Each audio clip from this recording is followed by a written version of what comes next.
నమస్కారం friends. So నేను పెట్టిన టైటిల్ ప్రకారం ఇది కులాలు పోవాలా పోకూడదా దయచేసి చెప్పండి. ఓకే, ఎందుకంటే మనం కులాలు దేగానే వాళ్ళు రిజర్వేషన్ అంటున్నారు. సో రిజర్వేషన్ అనేది ఎవరికి ఇస్తున్నాం? ఓకే, అలా మళ్ళీ 50% క్యాప్ ఏందో నాకు అర్థం కాదు. అంటే 50% అగ్రకులం వాళ్ళకి రిజర్వేషన్ ఇస్తున్నామా? దయచేసి ఆలోచించండి. ఓకే, ఎందుకంటే ఇప్పుడు మిగతా దేశాలు లేవు కదా ఈ కుల వ్యవస్థ. లేకపోవడం వల్ల వాళ్ళు ఎవరికి నచ్చిన పని వాళ్ళు చేసుకుంటున్నారు. కాబట్టి ఈ కొట్లాట వస్తలేదు. ఈ యొక్క ఇది నువ్వు నాకు బానిసగా ఉండు, నువ్వు కింది స్థాయిలో ఉండు, ఈ తలకాయ నొప్పి వస్తలేదు. ఎప్పుడైతే ఈ కులం వచ్చిందో ఆటోమేటిక్గా ఈ కులం వాడు ఇదే వృత్తి చేయాలి. అంటే అర్థమైంది, నువ్వు గోడలు కడుతున్నావు, రైట్? సో గోడలు కట్టినాక ఇక వీటి సమానత్వం ఎక్కడి నుంచి వస్తుంది? మీరు దయచేసి చెప్పండి.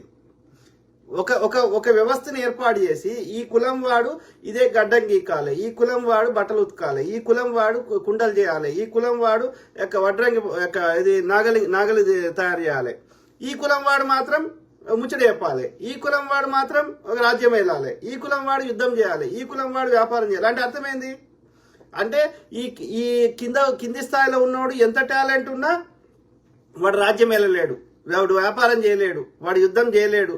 వాడు పోనీ ఈ కింది స్థాయి లేబర్లలో కూడా కుండలు చేసేటైన మళ్ళీ వేరే బట్టలు నేయలేడు, బట్టలు నేస్తేనే కుండలు చేయలేడు. ఎందుకు ఇట్లా ఎందుకు ఈ వ్యవస్థ ఏమవసరం? నా దగ్గర ఏ టాలెంట్ ఉంటే, ఇప్పుడు మా ఆయనకి నచ్చిన పని ఆయన చేసిండు, మా తాతకి ఆయనకు నచ్చిన పని ఆయన చేసిండు అనుకుందాం. ఫ్రీ వరల్డ్ ఉంది అనుకో, నాకు నచ్చిన పని నేను చేసుకుంటా, నా కొడుకు నచ్చిన పని నా కొడుకు చేసుకుంటాడు. అట్లా ఉండాలనా? మా నాయన మగ్గం నేసి, మా తాత మగ్గం నేసి, నేను మగ్గం నేసి, నా కొడుకు మగ్గం నేసి ఎందుకు చేయాలి? మగ్గంని తెలంగాణ భాషలో మగ్గం అది ఇప్పుడు నేను ఆలోచించి అందరికి కోసం ఆ గ్రాంధికంలో మాట్లాడవచ్చు, కానీ ఆ న్యాచురల్గా వస్తే అది వేరే ఉంటుంది. ఓకే, కాబట్టి ఒక అర్థం కాకపోతే ఎక్స్ప్లెయిన్ చేస్తుంటా. సో ఆ క్రమంలో చెప్పండి, దయచేసి చెప్పండి. ఈ కుల వృత్తులు ఉన్నన్ని రోజులు సమానత్వం ఎక్కడి నుంచి వస్తుందో నాకు చెప్పండి. ఒకడు తక్కువ ఒకడు ఎక్కువ అని ఇప్పుడు అమెరికాలో ఉన్నాం. ఎవరికి నచ్చిన పని వాడు చేసుకుంటుండు. ఓకే, ఆ పని చేసినంత వరకే ఆ పని రిలేటెడ్. మిగతా పని అయిపోతే నేను అసలు దెర్ ఇస్ నో ఎనీ ఇది తక్కువ పని, ఇది ఎక్కువ పని లేదు. నేను పని చేస్తున్నా, ఈ పనికి నీకు మోర్ మెదడుతోటి చేసే పని, ఆ పని తక్కువ మంది చేసే డిమాండ్ అండ్ సప్లై. ఎక్కువ మంది ఇప్పుడు ఐటీ కంపెనీలలో అందరు ఐటీలకి పోయింది అనుకో, ఏమవుతుంది? సప్లై ఎక్కువ ఉన్నది, డిమాండ్ కంటే సప్లై ఎక్కువైనప్పుడు రేటు తగ్గిపోతుంది, రైట్? ఇప్పుడు అందరు డాక్టర్, ప్రతి ఇంట్లో డాక్టర్ ఉన్నాడు అనుకో, డాక్టర్ డిమాండ్ ఉండదు, కాబట్టి డాక్టర్ పే రాదు. సో డిమాండ్ అండ్ సప్లై, ఏ వృత్తి ఆ డిమాండ్ తగ్గట్టుగా సప్లై ఉంటే సమస్య లేదు. దానికంటే తక్కువ ఉందనుకో ధరలు పెరుగుతాయి, దానికంటే ఎక్కువ ఉందనుకో ధరలు పడిపోతాయి. ఇప్పుడు టమాటాలు ఎక్కువ పండించారు అనుకో అందరు రైతులు, ధర పడిపోతుంది. ఎందుకంటే వాళ్ళకి అవసరానికంటే ఎక్కువ ఉన్నాయి కాబట్టి, ఎవడు కొనే స్థాయిలో లేడు కాబట్టి. అసలే వండలేదు అనుకో ఎక్కువ రేట్లు పెరుగుతుంది. డిమాండ్ సప్లైని బట్టి రేటు ఉంటుంది, కానీ ఈ వృత్తి గొప్పది, ఈ వృత్తి తక్కువది అట్లేమి ఉండదు. అర్థమైంది? అన్ని ఏదైనా అవసరమే. డాక్టర్ లేకపోయినా మనకి కష్టమవుతుంది, చెప్పులు కుట్టడానికి లేకపోయినా కష్టమవుతుంది. చెప్పులు లేకుండా ఎన్ని రోజులు నడుస్తారు రోడ్డు మీద? సో కాబట్టి పని ఈజ్ ఏ పని, కాకపోతే అందులో డిఫరెంట్ టైప్స్ ఉన్నాయి. కొన్నిటికేమో ఎక్కువ మెథడ్ తోటి చేసే పని, కొన్నిటికేమో లేబర్ తోటి చేసే పని. లేబర్ ఇంటెన్సిటీ ఉన్నది లేదా రిస్క్ ఉన్నది అనుకో, రిస్క్ ఉండి లేబర్ ఉంటే ఎక్కువ రేట్ వస్తుంది. ఎందుకంటే ఎక్కువ మంది ఆ పని చేయలేరు అన్నప్పుడు దానికి తక్కువ మంది ఉంటారు కాబట్టి డిమాండ్ ఎక్కువ ఉంటుంది, కాబట్టి పైసలు ఎక్కువ వస్తాయి. ఇప్పుడు డాక్టర్ 10 ఏళ్ళు చదవాలి, ఇంకోటి చదవాలి అంటే కష్టం కాబట్టి అందరు చదవలేరు, కాబట్టి దానికి డబ్బులు ఎక్కువ వస్తాయి. ఎందుకంటే తక్కువ మంది ఉన్నారు, ఎక్కువ డిమాండ్ ఉంది కాబట్టి. అంతవరకే కానీ ఇలా పుట్టినోడు తక్కువడు, ఇలా పుట్టినోడు ఎక్కువడు, ఇదంతా చెత్త. ఈ చెత్తని ఇదే వాడు జ్ఞానం అంటాడు. ఈ వేదాలలో రాసుకున్న, ఇంకో పని పుస్తకంలో రాసుకున్న ఆర్య బ్రాహ్మణుడు ఇదే చెత్త. ఎందుకు పెట్టుకున్నాడు ఈ వ్యవస్థలు? కేవలం వాడు పైన ఉండడానికి పెట్టుకున్న వ్యవస్థలు, అంతకుమించే లేదు. మనుషుల మధ్యలో గోడలు కట్టి, మన మధ్యలో కొట్లాటలు పెట్టి, మనందరితోటి పని చేయించుకొని వాడు కూసుండి ముచ్చడి చెప్పడానికి వాడు ఏర్పరచుకున్న వ్యవస్థనే, ఈ ఆర్య బ్రాహ్మణుడు ఏర్పరచుకున్న వ్యవస్థనే ఈ కుల వ్యవస్థ. ఈ వర్ణ వ్యవస్థ అయినా కుల వ్యవస్థ అయినా రెండు ఒకటే. సో కాబట్టి ఈ కులాలు పోవాలన్నా వద్దా చెప్పండి. ఇప్పుడు మళ్ళీ ఏమంటారు, దీనికి రిజర్వేషన్కి లింక్ పెడతారు. రిజర్వేషన్ అనేది ఎవరికి ఇస్తున్నాం? ఎవరి జనాభా ఆధారంగా ఎవరు ఎంత ట్యాక్సులు కడతారు ప్రభుత్వానికో అంత తగ్గట్టుగా మా వాటా మాకు ఇవ్వమనడం తప్పేముంది అందులో? 1% ఉన్నటువంటి బ్రాహ్మణికి 10% రిజర్వేషన్ ఇచ్చుకున్నాడే మోడీ గారు కదా. ఇప్పుడు మేము ట్యాక్సీలు ఎవరికి రిజర్వేషన్ ఇస్తున్నాం? ఆ 50% క్యాప్ ఎందుకు అంటే ఆ 50% జనరల్ కేటగిరీ అని చెప్పి జనరల్ కేటగిరీలో మరి ఎందుకు ఆ జనరల్ కేటగిరీలో ఈ బీసీ ఎస్సీ ఎస్టీలు ఎందుకు ఆ జనరల్ కేటగిరీలో ఫిల్ అవుతలేరు? అంత ఒక ముఖ్యంగా బ్రాహ్మణులు ఎందుకు ఫిల్ అవుతున్నారు అంటే ఆ 50% ఈ యొక్క బ్రాహ్మణుల కోసం రిజర్వేషన్ తీసుకున్నారా? చెప్పండి దయచేసి, అవునా కదా? ఇప్పుడు ఏ డిపార్ట్మెంట్ అనేది ఇద్దాం, హైకోర్టు జడ్జిలను ఇద్దాం, సుప్రీంకోర్టు జడ్జిలను ఇద్దాం, ప్రభుత్వంలో ఉండే ఏ శాఖననేది ఇద్దాం, ఎందుకు ఈ మెజారిటీ ఉన్న బీసీ ఎస్సీ ఎస్టీలు జనరల్ కేటగిరీలో ఎందుకు వాళ్ళకి వస్తలేవు? అంటే 99.999 మార్కులు వచ్చిన వాడికే వస్తుంది అంటాడు. అవి ఆ 99.99 ఓన్లీ బ్రాహ్మణులకి వస్తాయి, మాలాంటి వాళ్ళకి రావా? అంటే మమ్మల్ని బ్రహ్మ కింది భాగాలకి వెళ్ళి ఉట్టించింది కాబట్టి మాకు ఏది మెదడు ఆలోచించే శక్తి లేదా? చెప్పండి. నేను చిన్నప్పటి నుంచి స్కూల్ ఫస్ట్ వచ్చిన, క్లాస్ ఫస్ట్ కాదు, స్కూల్ ఫస్ట్ వచ్చిన. అర్థమైందా? టాలెంట్ అనేది ఎవరికి సొంతం కాదు కదా, ఒక కులం వాడికే టాలెంట్ ఉంటుంది కదా. అయినా మీకు ఎందుకు వస్తున్నాయి 99.9 అంటే ఏది రిటర్న్ ఎగ్జామ్ ఏది ఏమంటారు మల్టిపుల్ క్వశ్చన్స్ ఉంటే రాదు, అందులో మోసం చేయలేరు. కానీ ఎందులో మోసం చేస్తున్నారు? ఆ ఇంటర్వ్యూలలో అందులో మోసం చేస్తున్నారు. ఆ మౌఖికంగా ఉండే దానిలో అందులో పైన ఉండేటోడు మీ ఓడే కాబట్టి మీ ఓడు మీకు ఎక్కువ మార్కులు వేసి వీని తక్కువ మార్కులు వేస్తున్నాడు. కాబట్టి ఈ అబ్యూజ్ జరగొద్దంటే పైన అది ఒక్క పర్టికులర్ కులం అంటలేను, పైన ఒక పర్టికులర్ కులం వేరే తక్కువ కులపోడు అంటున్నోడే ఉన్నాడు అనుకో, అంత వాళ్ళ కులపోలనే పెట్టుకుంటాడు. కాబట్టి తలకాన ఐడియల్గా అయితే కులాలు పోవాలి, మొత్తానికి పోవాలి, పోతే సమానత్వం వస్తుంది. కానీ పోతలేవు కదా. అంబేద్కర్ గారు ఆశపడ్డారు, ఇంకా అనేక మంది ఆశపడ్డారు, ఆ దిశగా ప్రయత్నం చేసిర్రు, ఇంటర్ క్యాస్ట్ మ్యారేజ్ చేసుకోమన్నారు, కులాలు పోవాలని శత విధాల ప్రయత్నం చేశారు. పోయిన రోజు రిజర్వేషన్ అవసరం లే, నా కులం ఏందో ఎవరికైనా వారి కులం తెలియనప్పుడు ఏది రిజర్వేషన్ అవసరం లే, మన అవసరం లే. ఓకే, ఎందుకంటే అందరూ సమానం కాబట్టి. కానీ ఈ పొద్దుగాలేస్తే కుల వృత్తులు చేసిన రోజులు ఎట్లా కులం పోతుందో నాకు చెప్పండి. కుల వ్యవస్థని పెంచి పోషిస్తున్నదే పొద్దుగాలేస్తే గుడికి వంగనే గుళ్ళ ఏది నీ యొక్క కులం పేరు చెప్పు, నీ గోత్రం పేరు చెప్పు అని గుళ్ళనే స్టార్ట్ అయ్యాయి. అట్లా ప్రతి కులమోడు ఇప్పటికీ ఆ కులం వృత్తులే చేసుకుంటున్నారు. ఎట్లా కులం పోతుంది? వేల సంవత్సరాల నుంచి మన యొక్క సబ్ కాన్షియస్ లెవెల్లో మనకి అంటించినాక పోవాలని ఆశపడుతున్నాం. పోయిన రోజు ఎవ్వరికి వాని కులం ఏందో తెలియని రోజు ఎత్తేయండి. కానీ కులం ఉన్నన్ని రోజులు కుల వివక్ష పోవాలంటే ఈ ఎవరి వాటా వానికి ఇవ్వాలి. ఓకే, కాబట్టి ఇప్పుడు 50% రిజర్వేషన్ ఒక బ్రాహ్మణులకే ఇస్తున్నాం కాబట్టి ఆ బ్రాహ్మణులకి ఇచ్చే 50% రిజర్వేషన్ ఎత్తేసి ఇప్పుడు ఎవరి జనాభా ఎంతనో వానికి ఇవ్వాలి దామాషా పద్ధతిలో. అది చేయరా అంటే చేస్తలేడు. ఓకే, కులకన్నా ఏరా అంటే చేస్తలేడు. ఓకే, జనగన్న ఏరా అంటే చేస్తలేడు. 2011లో చేసారు కాంగ్రెస్ హయాంలో. మళ్ళీ ఇవ్వాలి, ఎవ్రీ 10 years ఇవ్వాలి. 2021లో ఇవ్వాలి. ఇప్పటికీ 4 ఏళ్ళు దాటిపోయింది. ఎందుకు చేస్తలేడు? ఎవడు ఆపుతున్నాడు? కాంగ్రెస్ వాడు ఆపుతుండా? ఇంకో పార్టీ వాడు ఆపుతుండా? ఆలోచించండి మిత్రులారా, దయచేసి ఆలోచించండి. ఓకే, మీ కామెంట్స్ పెట్టండి, చదువుదాం. ఆ క్రమంలో ఎందుకు వాళ్ళ కుల వివక్ష? ఎందుకంటే అందరికి ఇప్పుడు ప్రకృతి మనల్ని డిఫరెన్షియేట్ చేస్తలేదు కదా. ప్రకృతి ప్రతి కులమోనికి ఇప్పుడు రోడ్డు మీద పోదాం, అన్ని కులాలలో రోడ్డు మీద నడుచుకుంటూ పోదాం. ఎండ అందరి మీద ఒకటే రకంగా పడుతుందా? ఒక బ్రాహ్మణ్ మీద డిఫరెంట్గా పడుతుందా? చెప్పండి. లేకపోతే ఇంక ఏదైనా ప్రకృతి మన అందరినీ ఒక సమానంగా చూస్తుందా లేదా? బ్రాహ్మణుడు అమ్మ కడుపులోకి వెళ్ళి వచ్చిండా, ఆకాశంలోకి వెళ్ళి వచ్చిండా? నేనైతే మా అమ్మ కడుపులోకి వెళ్ళి వచ్చిన. ఎక్కడ నా ఆధారం చూపెట్టమని వాడిని బతులాడుతున్నా బ్రాహ్మణ్ణి. వాడిని బ్రహ్మ ఏడికెళ్ళి వచ్చిండ్రా, బ్రహ్మ ఏడున్నారా చూపెట్టమని అడుగుతున్నా. సో అందుకే అంటున్నా, వాడి చెత్తని మనకు నింపుతా ఉన్నాడు. ఎందుకంటే వాడి చెత్త అట్లా మనం నమ్మిన రోజులే వాడి మన మీద ఆధిపత్యం చెలాయిస్తాడు, కూర్చుంటే ముచ్చడి చెప్తాడు. అర్థమైందా? సో ఆలోచించి మనకి కొడుతున్నా. ఆ క్రమంలో ఏది ఒక ఎగ్జాంపుల్ చెప్తా, ఏది కొన్ని ఏది చూద్దాం, కొన్ని ఎగ్జాంపుల్ చూద్దాం. ఎట్లా వివక్ష చేస్తారు, సమాజంలో ఎట్లా నడుస్తున్నాయి చూద్దాం. కోకా-కోలా కూల్ డ్రింక్స్ అమ్మడానికి ఒక షాప్ పెట్టుకుంటే జనగాం జిల్లా పాలకుర్తి మండలంలో ఉన్న కోమట్లందరూ కలిసి ఆ షాప్ మూయించడానికి వదిలిపెట్టలేదు. నిజం. మేము నిలబడి కొట్లాయినా ఆయన షాప్ ఎందుకు మీరు మూయిస్తున్నారని అంటే చివరికి వాళ్ళు ఏం చేశారంటే ఆయనకి ఎవరైతే డీలర్షిప్ ఇచ్చారో ఆడితోటి మాట్లాడి ఆయన డీలర్షిప్ క్యాన్సిల్ చేశారు. అట్లా కాదు. ఇంకోటి ఏంటంటే, ఇది నేను ఇక్కడ ఎందుకు చెప్తున్నా అంటే, ఇప్పుడు వేరే కులం వాళ్ళు వివక్ష చేస్తున్నారు. బీసీ, ఎస్సీ, ఎస్టీ, బీసీ మిగతా కులాల వాళ్ళు కూడా ఇంకా తోటి కులాల మీద అల్లదల్లా డిఫరెన్షియేట్ చేస్తున్నారు. ఎందుకు చేస్తున్నారు? అది వాళ్ళు కావాలని చేస్తలేరు. వాళ్ళకు కూడా తెలియదు. సబ్ కాన్షియస్ లెవెల్లో ప్రతి ఒక్కరికి చెత్త నింపి పెట్టిండు ఈ బ్రాహ్మణుడు.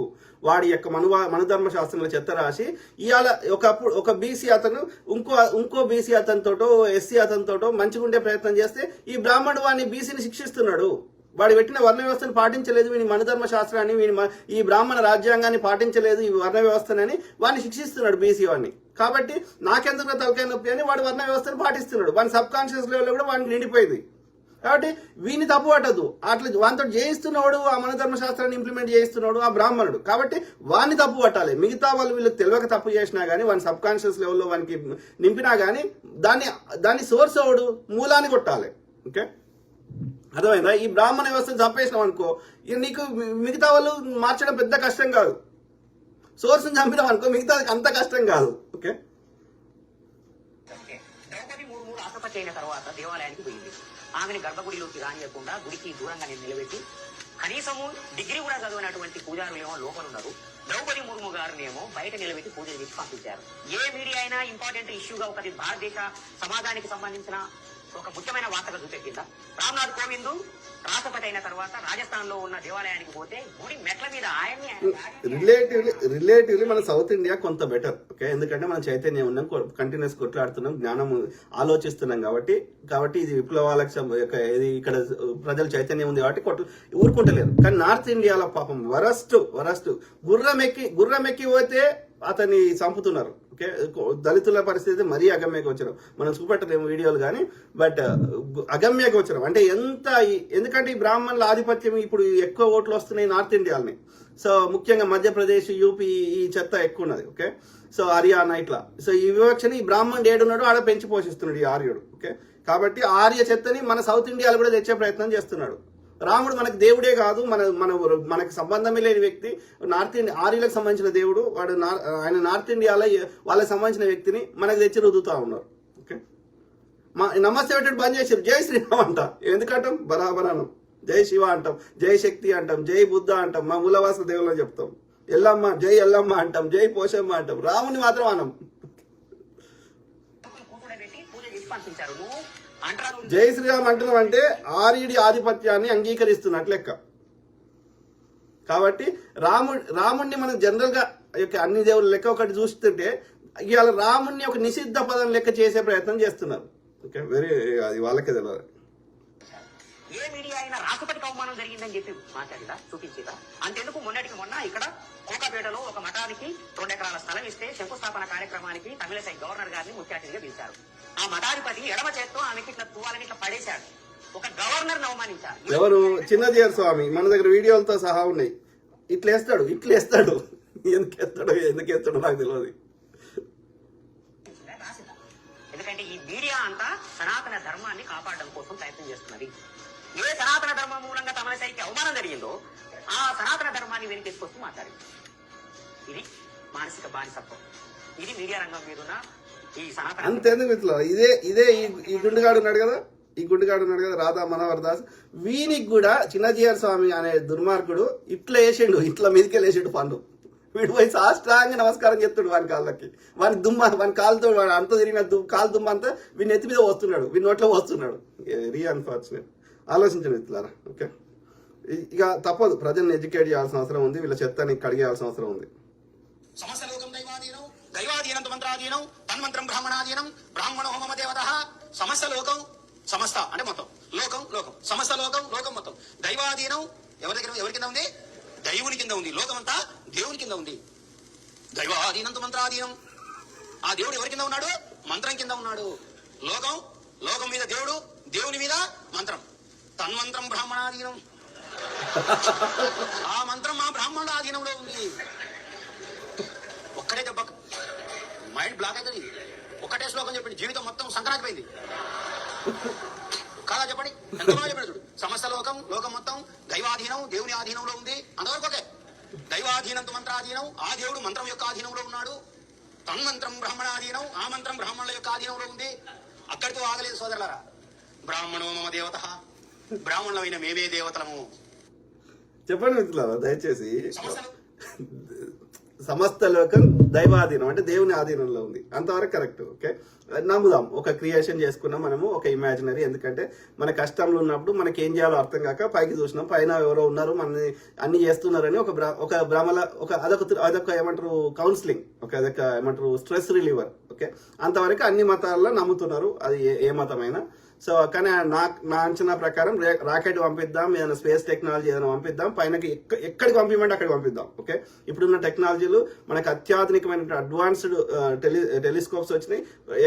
పాలపుంతల యూనివర్స్ లో డిఫరెంట్ ఎక్కడికైనా పంపిద్దాం. ఎక్కడ మనకు తెలిసి ఎక్కడ జీవం అయితే సోఫార్ కనిపించలేదు. కాబట్టి ఎక్కడో ఒక ఆయన కూర్చొని మనందరినీ కోట్ల మందిని కంట్రోల్ చేస్తుందని నేనైతే నమ్మట్లేదు. ఎవరు నమ్ముకుంటే నమ్ముకోండి, దానివల్ల నాకు నష్టం జరిగినప్పుడు ఏం కాదు. ఓకే, మతం పేరు మీద దోపిడీ చేయనంత వరకు, మతం పేరు మీద మూఢనమ్మకాలని ఇది స్ప్రెడ్ చేయనంత వరకు, ప్రజలకు నష్టం కానంత వరకు నువ్వు ఏమన్నా నమ్ముకో. ఓకే, అది నీకు స్ట్రెస్ రిలీవ్ అవుతుందా ఏమవుతుందా ఇక మనకు అనవసరం. ఓకే, సో ఆ క్రమంలో ఏది దేవుడు మంత్రం ఆధీనంలో ఉంటాడట, మంత్రం బ్రాహ్మణ ఆధీనంలో ఉంటుందట. అంటే అర్థం ఏంది, వీడు క్రియేట్ చేసుకున్నాడు దేవుడు వీని బతుకుదెరువు కోసం అని అర్థమవుతుంది. Okay, simple. సో అట్లా ఇలా చెత్త ఎన్నైనా చూపెట్టవచ్చు. ఏది కుల వివక్షకు సంబంధించినవి ఇది గతంలో కూడా చూపెట్టిన అనుకుంటా.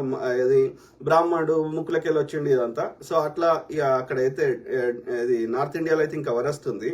అది ఇప్పటికీ బడికి రానియకపోవడము, ఇప్పటికీ గుర్రం ఎక్కి ఎక్కపోవడము, మీసం పైకి అనొద్దు, కిందికే ఉండాలి. ఇట్లా రకరకాలు ఉన్నాయి అన్నట్టు. ఇక అంటే ఇప్పుడే ఇట్లున్నాయి అంటే అప్పుడు ఎట్లుండేనో ఆలోచించండి. ఓకే, అట్లా చాలా వీడియోస్ ఉంటాయి, మనం చూపెట్టవచ్చు. కానీ ఇక అర్థమైంది కదా దాని కాన్సెప్ట్, అది అర్థమైంది కదా. సో నేనేం రాసిన, ఇన్ని ఘోరాలు చూస్తూ అయినా సరే సనాతన అధర్మానికి, బ్రాహ్మణులకు, మనువాదులకు, చిన్నజీయర్లకు, దుర్గురు బగ్గి వాసుదేవులకి, గరికపాటిలకి, చాగంటిలకి ఒక్కటన్నా ఒక సైంటిఫిక్ టెంపర్ ఉండదు, ఒక వాస్తవానికి దగ్గర ఉండదు. పొద్దుగాల లేస్తే చెత్త. ఫాలో అయ్యే గాడిద కొడుకులకు సిగ్గు శరం లేదు మిత్రులారు. నేను బ్రాహ్మణవాదానికి, బ్రాహ్మణులలో ఒక 1-2% మంచి వాళ్ళు ఉంటే వాళ్ళని ఏమంటలే మనం బ్రాహ్మణ ఆధిపత్య ధోరణికి వాళ్ళు నింపే చెత్తకి వ్యతిరేకిస్తున్నాం తప్ప అందరు బ్రాహ్మణులకు కాదు. 100 మందిలో ఒకడో ఇద్దరు ఉంటే వాళ్ళు మెచ్చుకుంటాం. ఓకే, సో ఆధిపత్య ధోరణికి వివక్షకు వ్యతిరేకం, మంచి బ్రాహ్మణులకు కాదు. జై శూద్ర, జై వైశ్య, జై క్షత్రియ, నై బ్రాహ్మణ, నో బ్రాహ్మణ్. అయితే ఇక్కడ మెయిన్ గా నేను చెప్పదలుచుకున్నది ఏంటంటే, ఏ కులం పనివాడు ఆ కులం పని చేస్తేనే వీళ్ళ ఆధిపత్యం కొనసాగుతుంది. అంటే అర్థం ఏంది, నా కైండ్ రిక్వెస్ట్ ఏంటంటే సమానత్వం కావాలి, అట్లనే మనకు గౌరవం కావాలి సమాజంలో. అంటే ఫస్ట్ చేయాల్సింది కుల వృత్తులు మానేయాలి. అంటే వాడి వర్ణ వ్యవస్థని మనం ధిక్కరిస్తున్నట్టు, ఈ కులం వాడు ఇదే పని చేయాలనే వాడి చెత్తని, వాడి పైన ఉండాలనే చెత్తని మనము అంగీకరిస్తలేము. తప్పకుండా ఇది మానండి, కుల వృత్తులు మానండి, ఒక గణనీయమైన మార్పు కనిపిస్తుంది సమాజంలో. ఓకే, సో అందుకే ఏం రాసిన అంటే, సమానత్వం, ఆత్మగౌరవం కావాలంటే కుల వృత్తులు మానండి. అందరూ చదవండి లేదా చదివించండి. చాలా మంది ఏం చేస్తారంటే 10-12 కొంచెం చదువుకున్న వాళ్ళు అయితే ఓకే 10-12 కాగానే బంద్ చేస్తారు. అట్లా కాదు, ఆ 10-12 చదివినా చదవకపోయినా ఉట్టిదే, అలా పనికి వచ్చేది ఏమి ఉండదు. 15 లేదా 16 అంటే గ్రాడ్యుయేట్ అయితేనే వాళ్ళకి ఒక మంచి ఏమంటారు అన్ని విషయాల మీద అవగాహన వస్తుంది. అట్లనే ఇప్పుడు చదువు అంటే దయచేసి అది ఉద్యోగం కోసం కాదు. ఓకే, చదువుకున్నవాడు ఏ పని చేసినా సరే, పార పని చేసినా డిఫరెంట్గా చేస్తాడు. అర్థమైందా? సో కాబట్టి చదువు అనేది విషయ పరిజ్ఞానం కోసం చదువు, సింపుల్. అట్లనే ఆర్థికంగా బలపడాలి. ఓకే, ఎకనామికల్, ఈ 3 వచ్చినాయి అనుకో, ఇక మనము ఇప్పుడు ఆర్థికంగా బలపడలేదు అనుకో, ఎదుటివానికి బానిస కావాల్సి వస్తుంది వాడు ఇచ్చే చిల్లర కోసం. అర్థమైందా? సో అట్లనే ఇంకో నా సలహా ఏంటంటే, కుల వృత్తులు మానుతూ మన తోకలు అన్ని ఇప్పుడు కొత్తగా ట్రెండ్ స్టార్ట్ అయింది. So and so Mandakrishna Madiga, okay, ఇంకో ఆయన నేత, ఇంకో ఆయన ఇంకోటి రజక, ఇంకో ఆయన ముదిరాజు, ఇంకో ఆయన ఈ తోకలు పెట్టుకుంటారు. అంతకుముందు రెడ్డి, శర్మ, బ్రాహ్మణ్ ఇవి పెట్టుకుంటారు. ఇప్పుడు వీళ్ళందరూ తోకలతోటే గుర్తుపట్టచ్చు వాడు ఏ కులము. అర్థమైందా? దాన్ని బట్టి నీకు ఇవాళ ఇద్దా ఎదుటాడు ఆలోచించే స్థాయికి తీసుకొచ్చారు. ఎందుకు ఈ తోకలు ఎందుకు? నా సలహా ఏంటంటే, ఆ తోకలు మార్చేసుకొని ఒకవేళ అయితే తోకలు పెట్టుకోకండి. లేదంటే తోకలు పెట్టుకోవాలనుకుంటే రెడ్డి, శర్మ, ఇంకోటి పెట్టుకోండి. గోత్రం అడిగితే రెడ్డి బ్రాహ్మణ్దో చెప్పండి. ఓకే, అర్థమైందా? ఇక వాడు ఎట్లా డిఫరెన్షియేట్ చేస్తాడు, ఎట్లా డిస్క్రిమినేట్ చేస్తాడు చూద్దాం. అర్థమైందా?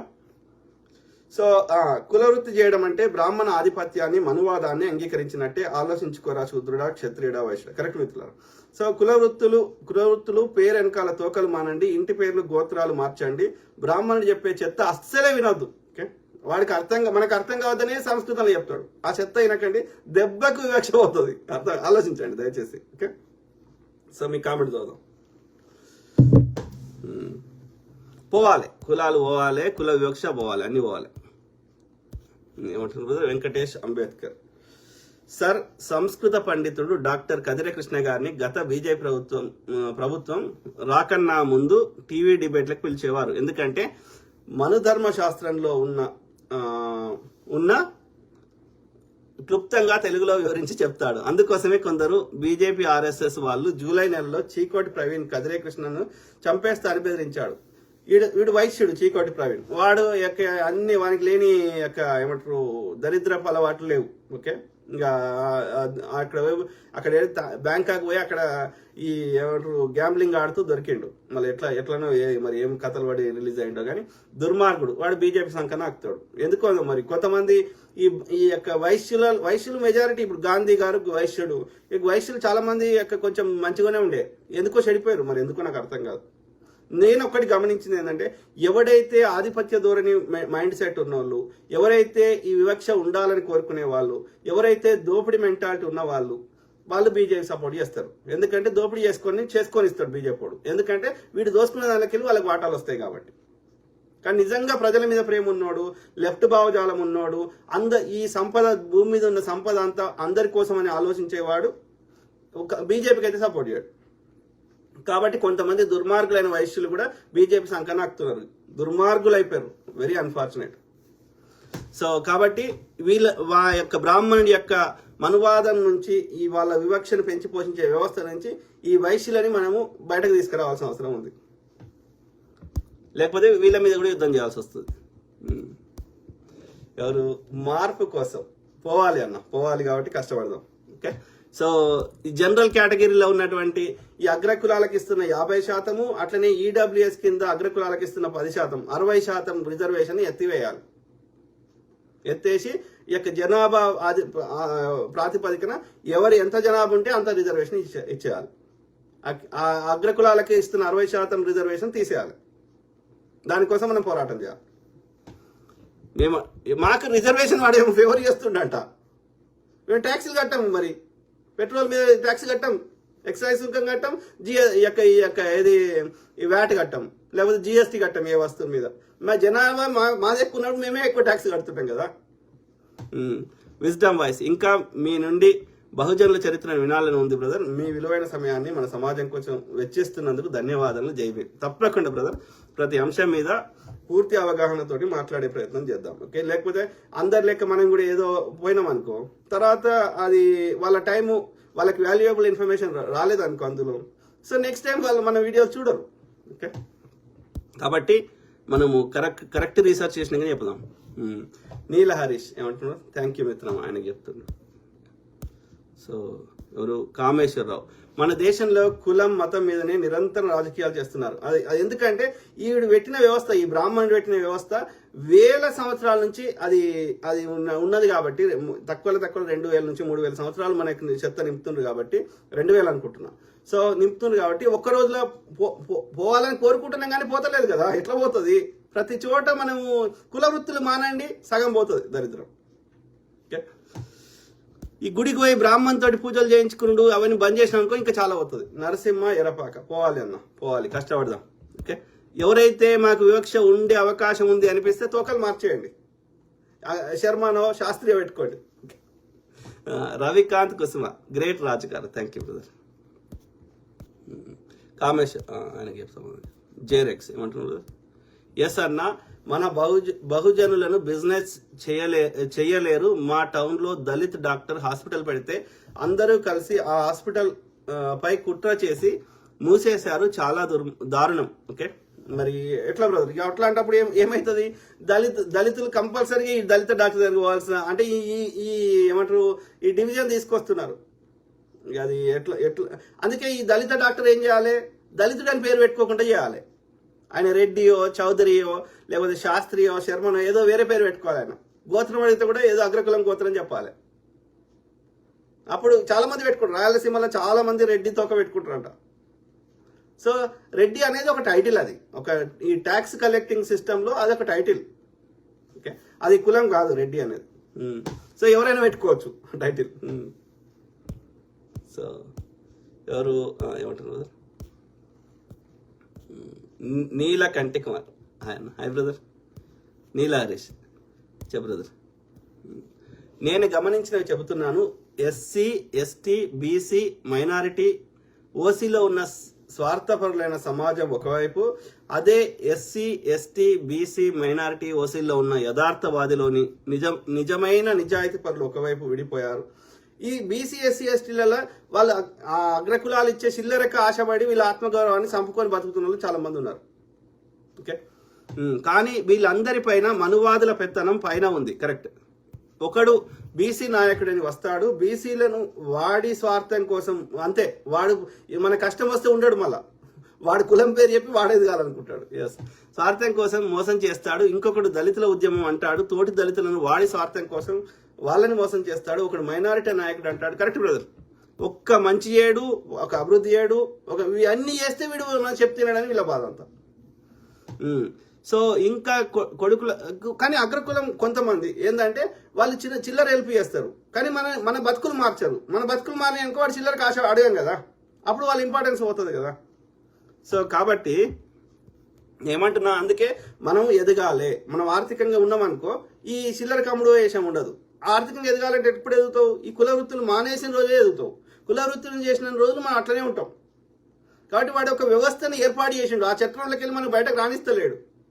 The only way is, first step మనం చేయాల్సింది, కొన్ని రోజులు కష్టమైనా సరే ఏదో ఒక పని చేసుకో, కానీ కుల వృత్తి మాత్రం చేయకు. అంటే ఇది వాడి యొక్క వ్యవస్థని మనము ఏది ఏమంటారు, నిరాకరిస్తున్నట్లు లెక్క, తోసి పారేస్తున్నట్లు లెక్క. దోచుకొని తోటి కులస్తులు మోసం చేస్తున్నాడు. వారికి అన్ని వర్గాల్లో ఉన్న వాళ్ళకి జరుగుతున్న నిరంతర పోరాటం ఇది. కరెక్ట్ బ్రదర్, నీలా హరీష్ బ్రదర్. సో కాబట్టి ద సొల్యూషన్ ఈస్, ఫస్ట్ కుల వృత్తులు మానేద్దాం. ఓకే, తర్వాత తోకలన్నీ మార్చేసుకుందాం. ఇంకా అప్పుడు వాడికి తెలియదు కదా మనం ఏ కులమో, రైట్? డిఫరెన్షియేట్ చేయలేడు. కామేశ్వరరావు బి, హిందువు ఏంట్రా చెత్త నా కొడుకు, కులం పోవాలి అంతే నీవు. ఓకే, కులం పోవాలి, కానీ అది ఇప్పట్లో సాధ్యం కాదు. పోవాలని కోరుకుందాం, ఆ దిశగా ప్రయత్నం చేద్దాం. కులంతో పాటు కులం పోయేదాకా కుల వివక్ష పోవాలని పోరాడదాం. ప్రస్తుతానికైతే కుల వివక్ష పోవాలని పోరాడదాం. కులం పోవాలంటే నాకు కులం తెలియవద్దు, నాకు కానీ నా పిల్లలకు కానీ నెక్స్ట్ జనరేషన్ కానీ నాకు కులం తెలియవద్దు. తెలియని రోజు కులం పోతుంది. కానీ ఇప్పుడు ఎవరికి తెలియదు చెప్పండి? అందరికీ తమ కులం తెలుసు. మరి కులం తెలియని రోజు ఎట్లా వస్తుందో మీరు ఆలోచించండి. అంటే మన పిల్లలకి చెప్పొద్దు వాళ్ళ మన కులం ఏందో. అర్థమైందా? గుళ్ళకి తీసుకొస్తే వాడు చెప్తాడు, కాబట్టి గుడికి తీసుకోవద్దు, రైట్? ఇక చాలా కష్టపడాలి. అట్లా అందరికి తెలియని రోజు అవుతుంది. ఒకరికి తెలిసి ఒకరు తెలియలేదు అనుకో, ఆ తెలిసినోడు తెలియని మోసం చేస్తాడు. కాబట్టి కులం తెలియని రోజు వచ్చిన రోజు ఏది రిజర్వేషన్ అంటే రిజర్వేషన్ అవసరం లేదు. ఇక yeah agri. Ajay Krishnasri, in the same way in INC Telangana state schemes implementation కూడా చేయాలి అని వాయిస్ వీడియో పోస్ట్. తప్పకుండా బ్రదర్, అది సపరేట్ టాపిక్ మాట్లాడదాం అజయ్ కృష్ణ బ్రదర్. సో వాళ్ళు చేసే ప్రయత్నం చేస్తారు, కానీ అవి ఎంతవరకు సక్సెస్ అవుతున్నాయి అనేది చూద్దాం, చర్చిద్దాం. Adiraju Narasimha Rao, better the Congress is always, మీరు ఎక్కడన్నా డేటా తీసుకురండి, 100% ఐ కాన్ఫిడెంట్లీ సే ప్రజలు కడుతున్న 70% పన్నులు ప్రజల సద్వినియోగం కోసం, అది కూడా శాశ్వత పరిష్కారాల కోసం వాడింది కాంగ్రెస్, వాడుతుంది. ఇవాళ దేశంలో కట్టిందంటే కాంగ్రెసే కట్టింది. ఇవాళ కేసీఆర్ గారు ఉంటుంటే 56,000 ఉద్యోగాలు వచ్చేటి కావు. అర్థమైందా? సో అట్లా ఇవాళ మహిళలు బస్సులో ఫ్రీగా ప్రయాణం చేస్తూ వాళ్ళంతా వాళ్ళు పనులు చేసుకునేవారు కాదు. అట్లా అనేకం ఉన్నాయి. కాబట్టి మనము ఐడియల్ వరల్డ్ లేదు. ఆ పార్టీలో ఉన్నాడు ఈ పార్టీలోకి వస్తుంటే, ఈ పార్టీలో ఆ పార్టీలోకి పోతుంది. కాబట్టి there is no ideal world. కానీ ఆ యొక్క పార్టీ పాలసీస్ విధానాల వల్ల బీజేపీ బీఆర్ఎస్ కంటే 100 times కాంగ్రెస్ బెటర్. కాంగ్రెస్ పర్ఫెక్టా? కాదు. ఎందుకంటే ఇందులో కూడా స్వార్థపరులు ఉంటారు కదా. ఆ పార్టీలో ఈ పార్టీలోకి వచ్చింది కదా. కానీ పార్టీకి ఒక సిద్ధాంతం విధానం ఉంది కాబట్టి బెటర్ దాన్ రిమైనింగ్ పార్టీస్. కాదు అయితే బీఆర్ఎస్లో వచ్చిన ఏమేం చేసిర్రు అది తీసుకొద్దాం, ప్రజల ముందు పెడదాం, వాళ్ళు ఎన్ని అప్పులు చేసిర్రు, ఏం సాధించారు, బీజేపీ పాలిత రాష్ట్రాలు ఏం చేస్తున్నాయి, కాంగ్రెస్ ఏం చేసింది, ఏం చేస్తుంది, పక్క పెడదాం. అందులో ఎవరు బెటర్ ఉంటే వారిని ఎన్నుకుందాం. కానీ రాహుల్ గాంధీ ప్రెస్ కాన్ఫరెన్స్కి వస్తాడు, డాక్టర్ మన్మోహన్ సింగ్ గారు వచ్చారు, కానీ మోడీ రాడు. ఎందుకు రాడు? ఆయనకి ఏ విషయం మీద అవగాహన లేదు, ప్లస్ ఆయన పరిపాలిస్తలేడు, వెనకాల ఉన్న బ్రాహ్మణులు పరిపాలిస్తున్నారు. కాబట్టి ఆయన రాలేడు. వస్తే ఏం చెప్తాడు? నేను ఈ కంపెనీ అమ్మినా, ఆ కంపెనీ అమ్మినా, ఇన్ని కోట్లు దోసుకున్నా అని చెప్తాడా? ఏం చెప్తాడు? కాబట్టి ఆయన దగ్గర సమాధానం లేదు కాబట్టి, దోసుకున్నదే ఉంది కాబట్టి, చెడగొట్టిందే ఉంది కాబట్టి ఆయన రాలేడు. ఎవడో స్క్రిప్ట్ రాసి ఇచ్చింది గట్టిగా అరుతాడు అంతే. మన ఎమోషన్స్తో ఆడుకునే ప్రయత్నం చేస్తాడు. మన దగ్గర వచ్చి ఏడుస్తాడు. ఎందుకు ఏడుస్తాడు? నువ్వు మా ఏడుపులు తీర్చాలి కానీ మా ముందట వచ్చి ఏడుస్తున్నావు అంటే నేను అసమర్థుని అని అర్థం. తప్పకుండా ఆదిరాజు నరసింహారావు ప్రజల ముందు పెడదాం. నువ్వు బీజేపీ బీఆర్ఎస్ కానీ బీఆర్ఎస్ లెక్కున్నావు కానీ తప్పకుండా పెడదాం. హిందువుల ఆర్యులను తిడుతున్నాం మేము, హిందువులం మేము, మూలవాసులం మేము. ఈ పర్షియా దేశం నుంచి వచ్చినటువంటి ఆర్యులను తిడుతున్నాం మేము. తిడతాం, బరాబర్ తిడతాం. ఈ చెత్తని కుల వ్యవస్థను పెట్టింది, వర్ణ వ్యవస్థను పెట్టింది, ఈ గోడలు కట్టింది, మమ్మల్ని ఆ యొక్క ఈ చట్టం నుంచి బయట రాకుండా చేస్తుంది, మాకు మొద్దు పని చేయిస్తుంది, మమ్మల్ని అన్ని రకాలుగా అనగదొక్కింది. ఆ ముస్లిం రాజులు వచ్చినాక, ఆ బ్రిటిష్ వాడు వచ్చినాక మేము ఈ మాత్రం ఊపిరి పీల్చుకోగలిగినాం. 3 పూటలో 1 పూటలో తినగలిగినాం. లేకపోతే మా బతుకులేంది? ఇక మా తాతల కాలంలో అసలు బియ్యం అన్నం తినే లేదు. ఆ రోజులలో అన్నం తినేయలే మమ్మల్ని. బ్రాహ్మణుడే తిన్నాడు అన్నం. మమ్మల్ని ఏది గట్క అట్లాంటి మక్కలు ఇంకేవో వాటిని, అందులో కూడా కర్రీ లేదు. మళ్ళా అది సల్ల అంటే ఆ పెరుగుని నీళ్ళల్లో కలిపి సల్ల లెక్క చేసి, లేకపోతే అట్లా తిని బతికిర్రు. ఏడ తినిచ్చిండు? మంచి బట్ట కట్టుకొని ఇచ్చిండా, మంచిగా పడుకొని ఇచ్చిండా, ఏం చేసిండు? ఎన్నేళ్ళు, వేల సంవత్సరాలు అట్లనే చేసిండు. ఆ బ్రిటిష్ వాడు వచ్చింది కాబట్టి ఈ మాత్రం ఊపిరి పీల్చుకున్నాం. తీయండి, బ్రిటిష్ వాడు ఏమేమి చట్టాలు వాడు నిర్మూలించిండో, ఏ సంవత్సరం ఏ చట్టం తెచ్చిండో అన్నీ మన దగ్గర డేటా ఉంది. అంటే ఈ చట్టాలు నిర్మూలించక ముందు మా పరిస్థితి ఏంది? చెప్తా నా కొడుక. మేము హిందువులను తిడతలేం రే. హిందువులను అంటే ఈ ఆరుడు చెప్పిన ఈ పుస్తకాలలో ఏడే హిందుత్వం ఉందో చెప్పురా.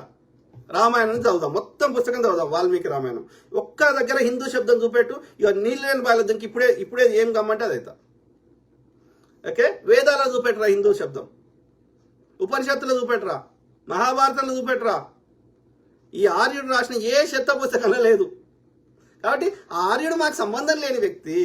శంభుకుని చంపోరా అంటే ఊరికిండు చంపేసి వచ్చిండు రాముడు. ఓకే, అసురులని సురులు అంటే సురాపానం తాగేవారు.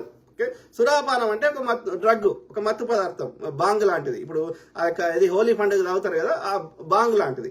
ఆ మత్తు పదార్థం తాగి ఆహారం తినకుండా అరమోడుపు కన్నులతోటి దేవుళ్ళు ఉండేవారు ఈ ఆర్యులు.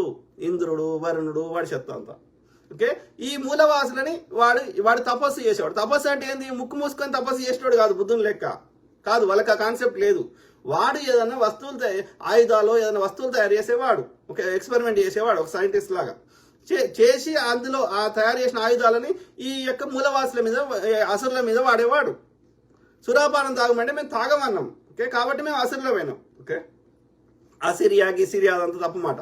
ఓకే, ఎందుకంటే ఈ అసుర్ అనేది ఇక్కడ మూలవాసులకు ఉంది. ఇక్కడ చాలా మంది వాళ్ళ ఇంటి పేరు అసుర్ అని ఉంటుంది లాస్ట్ లో. రావణాసురు ఎట్లయితుందో అసురు అని ఉందో, ఆ అసురు అనేది మన యొక్క ఈ ఛత్తీస్గఢ్ అడవి ప్రాంతాల్లో చాలా మందికి ఉంది మూలవాసులకి. సో కాబట్టి వాడు ఆ సిరియాకి మనకు సంబంధం లేదు. ఇక్కడ ఉన్న మూలవాసులని అసురులు అన్నాడు. సో కాబట్టి వాడు ఈ ఇండస్ నదికి అవతల, సింధు నదికి అవతల ఉన్న భూమి నుంచి వచ్చిండు ఈ ఆర్యుడు. లవుడు కుషుడు ఎడ పరిపాలించిండు? ఇలా తక్షశిల అంటున్న దగ్గర పరిపాలించిండు. వాళ్ళ మన్మడు ఆడ పరిపాలిస్తే, వాళ్ళ కొడుకు ఆడ పరిపాలిస్తే నాయన ఎడ పరిపాలిస్తాడు? కాబట్టి సింధు నదికి అవతల ఉన్న భూభాగం నుంచి ఆర్యులు ఆ చలి ప్రాంతంలో ఉన్న దగ్గర నుంచి ఆ యొక్క రష్యా దిగువ భాగంలో ఉన్న ఈ మంగోలియా నుంచి ఇక్కడ మొదలు పెడితే అక్కడ టర్కీ దాకా ఉన్నటువంటి ఆ మైదాన ప్రాంతాల్లో ఉన్నటువంటి ఆర్యులు అక్కడి నుంచి అక్కడ బతకడానికి సరైన పరిస్థితి లేకుండా ఇక్కడ మూలవాసుల దగ్గర అన్ని రకాలుగా ధనము అన్ని విధాల స్ట్రాంగ్ ఉంటే మా మీద వచ్చి దాడి చేసి కంటిన్యూస్ గా మమ్మల్ని దోపిడీ చేస్తున్నాడు, మమ్మల్ని చిత్రహింసలకు గురి చేస్తున్నాడు ఈ మూలవాసులని. అర్థమైందా? కాబట్టి మేము హిందువులం. ఓకే, మా హిందువులను ఇబ్బంది పెడుతుంటారా ఈ ఆర్యుడు చెత్త నా కొడుకు? ఎక్కడి నుంచి వచ్చిండో ఆ మధ్య ఆసియా నుంచి దొబ్బేయరా అని చెప్తున్నాం. అర్థమైందా? సో కాబట్టి మేము మూలవాసులం, మేము హిందువులం. ఆదిరాజు నరసింహారావు చూపెట్టు. భారతదేశంలో గుర్రాలు లేవు. గుర్రాలు ఎక్కడి నుంచి వచ్చినాయి? సింతాస్టా కల్చరు, మిదాని కల్చరు, ఇదంతా అక్కడి నుంచి వచ్చింది, మధ్య ఆసియా నుంచే.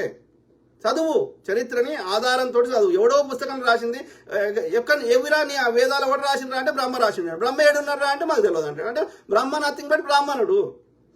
బ్రాహ్మణుడు రాసుకున్నాడు వాడు శత పుస్తకాలు. దానికి ఆధారం, చారిత్రక ఆధారం ఎక్కడుంది? రథాలు కానీ తవ్వకాలు బయటపడ్డాయి. ఓకే, ఈ రష్యాకి దిగువ భాగంలో, అంటే ఒకప్పుడు రష్యాలో ఉండొచ్చు వాళ్ళు, కజకిస్తాన్ ఈ ప్రాంతంలో గుర్రాలు ఇవన్నీ వచ్చినాయి. అశ్వమేధ యాగం చేస్తారు. అశ్వాన్ని మేధం చేసి దాని యజ్ఞ రూపంలో చేస్తారు. ఈ యజ్ఞాల కాన్సెప్ట్ ఇక్కడ లేదు. జొరాస్ట్రియన్ కల్చర్ చదవండి. వాళ్ళు సూర్యుని పూజిస్తారు, సూర్యుని మొక్కుతారు, లేకపోతే అగ్నిని మొక్కుతారు. ఇక్కడ లేదు అది కల్చర్. ఈ యజ్ఞం యాగం కల్చర్ ఇక్కడ ఈ పర్షియా, ఓల్డ్ పర్షియా. అర్థమైందా? సో ఆ చెత్తని మా మీద రుద్దే ప్రయత్నం చేస్తున్నావు. కాబట్టి ఆర్యుడు వేరు. ఇక్కడ మేము మూలవాసులము, మేము శ్రమణ పరంపర ఏది యోగ ధ్యానము ఇవి మా మూలవాసులై. అర్థమైందా? గురు పరంపర 27వ బుద్ధుడు గౌతమ బుద్ధుడు. అంటే అంతకుముందు 27 బుద్ధులు ఉండే. ఆ 27 బుద్ధులు తక్కువ 50 ఏళ్ళు బతికినా అంటే అదొక 1500 సంవత్సరాలు, ఇదొక 2500 సంవత్సరాలు. అంటే 4000 సంవత్సరాల నుంచి మా మూలవాసుల యొక్క ఈ బుద్ధిజానికి సంబంధించినవి హిందూయిజం బుద్ధిజం వేరువేరు కాదు, రెండొకటే. తెరావాదము హీనయానము లేదా తెరావాదము లేదా తర్వాత మహాయానము, తర్వాత వజ్రయానంలో కల్చర్ బుద్ధిజంల నుంచి వచ్చినాయే. ఇలా ఈ యొక్క 90% ఆఫ్ ఈ దేవుళ్ళు దేవతలని ఈ యొక్క ఏమంటారు ఎల్లమ్మ, పోషమ్మ, ఈ గ్రామ దేవతలు, శివుడు, శక్తి, దుర్గామాత, ఇవన్నీ ఈ వజ్రయానం కల్చర్ నుంచి వచ్చినాయి. వినాయకుడు, ఇవన్నీ కల్చర్. వాటిని ఈ ఆర్యుడికి సంబంధించినవి కాదు అంటున్నాడు. కాదు, ఆర్యుడు తెచ్చుకున్న చెత్త బ్రహ్మ, విష్ణువు, తర్వాత ఈ యొక్క యజ్ఞము, యాగము, ఆవు గోమాత, ఇది వాడు తెచ్చుకున్న చెత్త. మిగిలిందంతా ఇప్పుడు హిందుత్వం అంటున్నదంతా ఎస్ అది హిందుత్వం, కరెక్ట్. హిందుత్వం ఈజ్ నథింగ్ బట్ బుద్ధిజానే హిందూయిజం అన్నాడు. వాడు హిందూ శబ్దం వాడు పరిశావుడు పెట్టిపోయాడు. వాడు ఎందుకంటే భారతదేశం రావాలంటే ఆ హిందూ నది దాటుకొని రావాలి, ఆ సింధు నది దాటుకొని రావాలి. వాళ్ళన్నీ హెచ్చుతోడు కలుపుతారు పర్షియా వాళ్ళు. అర్థమైందా? సంస్కృతం మాదెందుకు అవుతుందిరా? అవస్థ జెండా అవస్థ చదవండి. సంస్కరించబడిన పర్షియా భాషనే, ఓల్డ్ పర్షియానే సంస్కృతం. నిజంగా బతకాలరా అయ్యా. వాస్తవం తెలియదు, చరిత్ర తెలియదు, బంక తెలియదు. వాడు ఎవడో చెత్త నింపుతుంటే ఆ చెత్త ఆధారంగా, ఈ వాట్సాప్ యూనివర్సిటీలో వచ్చే చెత్త ఆధారంగా నా తోటి హిందువుని తిడుతుంటాడు. ఆదిరాజు నరసింహ అంటే వాడు మనకి కొట్లాడ పెడతాడు ఈ ఆర్య బ్రాహ్మణుడు. అంటే ఎంత దుర్మార్గుడు ఆలోచించు. సో నీకు మనీ వస్తుంది, నువ్వు బ్రోకరు, నువ్వు US లో కేసు ఉన్నదా లేదా చెప్పు. ఏ కేసో చెప్పు. ఏదైనా కేసు ఉంటే ఆధారం బయట పెట్టు. ఏం కేసు ఉందో చెప్పాలి కదా. ఇప్పుడు ఏది పడితే అది బురద వెళ్ళడం కట్టి ఏదైనా ఆధారం తీసుకొచ్చి ప్రజల ముందు పెట్టు. I will appreciate you. ఎక్కడి నుంచి వస్తుందో చెప్పు. మనీ కూడా ఎక్కడి నుంచి వస్తుందో షో ద ఎవిడెన్స్ రా అయ్యా. Okay, Adiraju Narasimha Rao show the evidence. ఇప్పుడు నేను ఎట్లయితే ప్రతిదానికి ఎవిడెన్స్ తోటి, ప్రతిదానికి విశ్లేషణ తోటి చెప్తున్నో, నా మీద బురద వెళ్ళినప్పుడు షో ద ఎవిడెన్స్. అది నిజం ఉంటే అది దాంట్లో నిజం ఉంటే అంగీకరిస్తా, లేదు అంటే దానికి ఏమైనా వివరణ ఇచ్చేది ఉంటే ఇస్తా. Show the evidence. బురద వెళ్తా తుడుచుకో అంటే చెల్లదు, అట్లా చెల్లదు. నీ వాల్యూ అవుతుంది. సో ఆదిరాజు నరసింహారావు, నీ కాస్ట్ ఇండియన్ క్రిస్టియన్ ఎట్లా రాయ్యా? నా వెనకాల బుద్ధుడు ఉన్నాడు, ఇంకా వెనకాల చూస్తే శివుడు ఉన్నాడు, ఓకే, వినాయకుడు ఉన్నాడు, రైట్. మాది సిద్దిపేట. ఓకే, నా పుట్టెంటికలు వేములవాడలు తీసారు. నా పేరుని శ్రీకాంత్ ఉండే నా చిన్నప్పుడు పేరు, దాన్ని రజనీకాంత్గా మార్చిండు మా డాడీ. ఎందుకు మార్చిండు అయ్యా అంటే, ఓకే, ఇది రాజరాజేశ్వర స్వామి, వేములవాడ రాజరాజేశ్వర స్వామి పేరు మీద ఆ పేరుని శ్రీకాంత్ని రజనీకాంత్ అని చేసిండు మా డాడీ. మా ఇంట్లో బాలమ్మ పండుగ చేస్తారు ఇప్పటికీ. ఓకే, అయినా నేను ఈ క్రిస్టియన్ అంటే ఏం చెప్పాలి? ఎస్, ఎవరికి నచ్చిన దేవుని వాళ్ళు నమ్ముకోవచ్చు అయ్యా, తప్పేం లేదు. అది నాకు ఎవరికి నష్టం కానంత వరకు ఎవరు ఏ మతంలో చెప్పినా గదే ముచ్చట చెప్తారు అయ్యా. క్రిస్టియన్ల అమ్మని తిట్టుపో, అమ్మని చంపు అని చెప్పరు, అబద్ధం ఆడు అని చెప్పరు, లేకపోతే ఇస్లాంలో చెప్పరు. ఎవడు చెప్పినా గదే చెప్తాడు. చెప్పే విధానం వేరుంటుంది, ఎందుకంటే అవి పుట్టిన దేశాలు వేరున్నాయి కాబట్టి. మతం పేరు మీద మనం ఎందుకు కొట్టుకోవాలరా, అందరు మంచిగా ఉండాలని కోరుకుందాంరా అని చెప్తున్నా, అంతవరకే కదా. ఏ హంస ఎట్లయితే పాలను గ్రహించి యొక్క నీళ్లను వదిలేస్తుందో, ప్రతి మతంలో ఉండే మంచిని గ్రహించాలి, అందులో చెత్తను వదిలేయాలి. అంతవరకు చెప్తున్నాం. మా అమ్మను ప్రేమిస్తా, మా ఫ్రెండ్ వాళ్ళ అమ్మను గౌరవిస్తా. సేమ్ థింగ్, నా మతాన్ని ప్రేమిస్తా, అన్య మతాలను గౌరవిస్తా. తప్పేముంది అందులో? ఒక ఒక అన్య మతాలను ద్వేషించాల్సిన అవసరం ఏంది? వాళ్ళకి నచ్చిన, ఇప్పుడు భారతదేశంలో అందరు క్రిస్టియన్ కన్వర్ట్ అయ్యారు అనుకో, ఎవరికి నష్టం జరుగుతుంది? ఎవరికి నష్టం జరగదు. ఒక్క ఈ మతం పేరు చెప్పి దోసుకుంటున్న వాళ్ళకి తప్ప, అంటే ఈ గుళ్ళల పూజారులకి లేకపోతే ఈ మఠాధిపతులకి పీఠాధిపతులకి తప్ప సామాన్యులు ఎవరికి నష్టం కాదు. ఎందుకంటే వీళ్ళు కన్వర్ట్ అయ్యారు అనుకో, ఈ వీళ్ళకి రావు కదా రావాల్సినవి. అందుకని వాళ్ళు గొడవ పెడుతున్నారు తప్ప సామాన్యులకు వచ్చే నష్టమే లేదు. కేరళలో మొత్తం ఇప్పుడు మెజారిటీ క్రిస్టియన్స్ ఉన్నారు. ఏమైతుంది? ప్రశాంతంగా ఉన్నారు, అభివృద్ధి చేసుకుంటున్నారు, చదువుకుంటున్నారు, వ్యవసాయం చేసుకుంటున్నారు. మిగతా అన్ని రాష్ట్రాలతో వస్తే వాళ్ళు మోర్ డెవలప్డ్ ఉన్నారు. అమెరికాలో మెజారిటీ క్రిస్టియానిటీ ఉన్నారు, ఇంకో దేశంలో ఉన్నారు. ఏమైంది? ఏ ట్యాగ్ పెట్టకున్నా పెట్టకున్నా అంతకుముందు మనుషులు ఏ మతం పాటించలేదు కదా, ఆది మానవుడు ఏ మతం పాటించలేదు కదా. ఈ 3000 సంవత్సరాలు అయింది మతం పుట్టి. అంతకుముందు మనిషి ఏ మతాన్ని పాటించలేదు కదా, జంతువులు ఏ మతాన్ని పాటిస్తలేవు కదా, ప్రశాంతంగా బతుకుతున్నాయి కదా. కాబట్టి ఇప్పుడు నేను పుట్టిన దాంట్లోకి వెళ్ళి నేను ఎక్కడ కన్వర్ట్ కాలేదు. ఓకే, సో కాబట్టి ఆ సాంప్రదాయాన్ని పాటిస్తే కావచ్చు. కానీ మనకి జ్ఞానం అనేది వస్తుంది కదా, జ్ఞానోదయం అయినాక. మన చిన్నప్పుడు ఉన్నది పెద్ద అయినాక ఒకటే ఉంటుంది. చిన్నప్పుడు బట్టలు లేకుండా తిరిగినా, ఇప్పుడు తిరగమంటే తిరుగుతామా? తిరగం కదా, రైట్? అట్లనే మనకి ఒక విశ్లేషించినప్పుడు, ఒక నిజంగా వాస్తవాలు తెలుసుకునే ప్రయత్నం చేసినప్పుడు అక్కడ ఎవరు లేరు అయ్యే పైన. ఒకప్పుడు వాళ్ళు కూడా మనుషులే, వాళ్ళు ప్రజలకు సమాజానికి మంచిగా చేశారు కాబట్టి వాళ్ళు దేవుళ్ళో కొలుస్తున్నారు. సమ్మక్క సారలమ్మ అంటామని ఇప్పుడు దేవుళ్ళో కొలుస్తున్నాం. వాళ్ళేం అద్భుతాలు చేయలేదు, మిరాకిల్స్ చేయలేదు. వాళ్ళు సామాన్యులు, ఒక కమ్యూనిటీ కోసం కొట్లాడిర్రు కాకతీయుల కాలంలో. కాబట్టి వాళ్ళు దేవుళ్ళో కొలుస్తున్నారు. కాబట్టి సిమిలర్లీ రాముడు కావచ్చు, ఇంకో ఆయన కావచ్చు, ఇంకో ఎవరికి వాళ్ళ వల్ల లబ్ధి చేకూరింది కాబట్టి వాళ్ళు దేవుళ్ళో కొలుస్తున్నారు అంతే. అంటే వాళ్ళు చచ్చిపోయారు. మహనీయులు అన్న వాళ్ళు డీవా అనేటోళ్ళు, మనం దేవా అంటున్నాం దాన్నే. ఓకే, అంతే తప్ప వాళ్ళు ఎవరో ఎక్కడ కూర్చున్నారు, మళ్ళీ వస్తారు, అద్భుతాలు చేస్తారు, ఇదంతా చెత్త. ఎందుకంటే మన దగ్గర దోసుకోవడానికి వాడు చెప్తున్న చెత్త. ఎక్కడ ఎవరు లేరు. కావాలంటే ఏ రాకెట్లన్నా పంపిద్దాం, ఏ రోవర్లన్నా పంపిద్దాం, ఏ స్పేస్ ఎక్విప్మెంట్ అన్నా పంపిద్దాం, ఎక్కడికైనా పంపిద్దాం. ఓకే, ఏ టెలిస్కోప్ ద్వారా చూద్దాం, ఎక్కడ వదిలేడు. కాబట్టి ఎవడు నీకోసం వచ్చి ఏం చేయడు. ఇదంతా కొద్దిమంది దోసుకోవడానికి మన లోపల చెత్త నింపుతున్నారు. సింపుల్. ఈ జ్ఞానం తెలిసినాక ఎస్ మనం మాట్లాడే విధానం వేరుంటుంది. ఇవన్నీ కంపేర్ చేసినప్పుడు బుద్ధిజం ఒక్క దాంట్లోనే చెప్పలేదు ఈ చెత్త. ఎవరో ఎక్కడ వస్తారు ఏం చెప్పలే. నీ లోపలనే ఉందిరా అంతా. యూనివర్స్ లో ఉన్నది నువ్వు ఒకటే. ఇది యొక్క ప్రతిదాన్ని విశ్లేషించు. ఈ దుఃఖం పోవాలంటే ఈ పద్ధతులతో బతుకు అని చెప్పిండు తప్ప బుద్ధుడు అనేవాడు నేను గొప్పోడని చెప్పలేదు. ఎక్కడో ఎవరో వచ్చి నీ కష్టాలు తీరుస్తారని చెప్పలేదు. ఎక్కడ కూడా మిరాకిల్స్ చెప్పలే. గిట్లా బతుకు, గీ జీవన విధానంలో బతుకు. నువ్వు ఉన్నదానికంటే ఈ దుఃఖం పోయి ఇంకా సంతోషం బతుకుతావు. ఇదే సంతోషంగా బతకడమే మోక్షం అని చెప్పిండు. కాబట్టి రియాలిటీ దగ్గర ఎవరు చెప్పిండ్రో ఆ బుద్ధుడు నథింగ్ బట్ హిందువే. ఈ ఆర్యులు చెత్త తీసుకొచ్చారు. ఆర్యులు రాకముందు ఈ Buddhism was perfect, very good. కాబట్టి బుద్ధిజం హిందూయిజం వేరు కాదు. ఏం తెలియదు చెత్త. ఓకే, రథాలు ఆడ తవ్వకాలు వచ్చినాయి. సింథెస్టిక్ కల్చర్ చదువు, రథాలు ఎడ దొరికినాయి కనిపిస్తుంది. రథాలు భారతదేశంలో ఎక్కడున్నాయి? గుర్రాన్ని చంపుకొని తినే కల్చర్ ఈ భారతదేశంలో ఎక్కడుంది? ఇప్పటికి తింటారు కజకిస్తాన్లో. పో రష్యా దగ్గర. జై భీమ్ అన్న, జై భీమ్ బ్రదర్. పిఎస్ గైక్వాడ్ ఆయన బ్రదర్. వీళ్ళకి తెలియదు పాపం. వాళ్ళని కూడా నేను తప్పు పడతలేను. ఈ పిల్లలు ఎవరైతే ఉన్నారో హిందూయిజంలో ఉన్న వాళ్ళకి కూడా పాపం తెలియదు. ఈ బ్రాహ్మణుడు ఏం చేశాడంటే ఆయన మిక్స్ చేసి పారదొప్పిండు. మిక్స్ చేసి ఆర్యదాన్ని హిందూయిజాన్ని రెండు కలిపి ఈ హిందూయిజం అంటున్నాడు. కాదు, ఈ ఆర్యుల చెత్తని మనం సపరేట్ చేయాలి హిందూయిజం నుంచి. ఓకే, హిందూయిజం అంటే బుద్ధిజం ఇవన్నీ మిగతా అన్ని. ఓకే, లాస్ట్ ఒక 2 చదువుదాం, దెన్ విల్ డన్.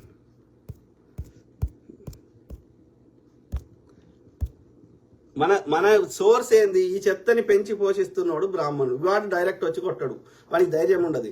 వాడు మనకు కొట్లాడ పెడతాడు. కాబట్టి మన టార్గెట్ వీళ్ళు కాదు, ఈ వైశ్యుడు కాదు, ఈ క్షత్రియుడు కాదు, ఈ తోటి శూద్రుడు కాదు. ఎందుకంటే వాళ్ళ అజ్ఞానంలో వాడు పెట్టిన వ్యవస్థలో వాళ్ళకి తెలియకుండానే వాళ్ళు ఆ ట్రాప్ లో పడ్డారు. కాబట్టి ఆ సోర్స్ ఓడున్నాడు, వాడిని కొట్టాలి. ఈ ఆర్య బ్రాహ్మణ్ని కొట్టాలి. That's our target. అర్థమైందా? అంతే కదా. ఇప్పుడు మీదికెళ్ళి యాంటీబయాటిక్ పూస్తే రోగం పోదు కదా, లోపల యాంటీబయాటిక్ వేసుకోవాలి కదా, రైట్?